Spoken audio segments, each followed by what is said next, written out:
Deep in the woods, there lived a man with hooves instead of feet. His name was unknown, but he was known by the locals as the Hoofed Killer. He was said to be a monstrous creature, half man and half beast, who had an insatiable appetite for human flesh. The Hoofed Killer had been terrorizing the nearby towns for years, leaving a trail of mutilated bodies in his wake.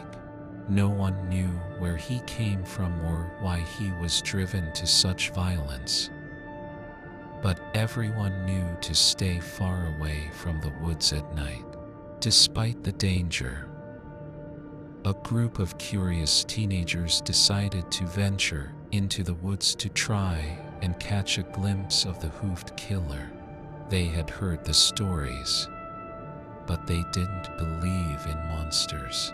They were convinced that it was just a local legend, a scary story to keep children in line. But they were wrong. As they walked deeper into the woods, they heard strange noises and saw shadows moving in the trees. And then they saw him, the Hoofed Killer. He was a terrifying sight to behold, towering over them with his massive frame and his piercing red eyes. The teenagers tried to run, but the Hoofed Killer was too fast, too powerful.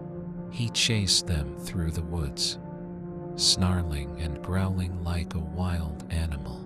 One by one, the teenagers fell to the Hoofed Killer's wrath, their screams echoing through the trees.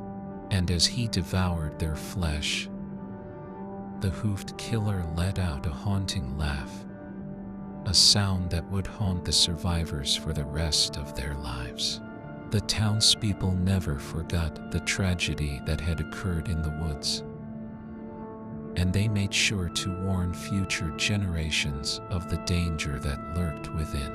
But some say that on quiet nights, you can still hear the sound of hooves pounding on the ground, a reminder that the Hoofed Killer may still be out there, waiting for his next victim.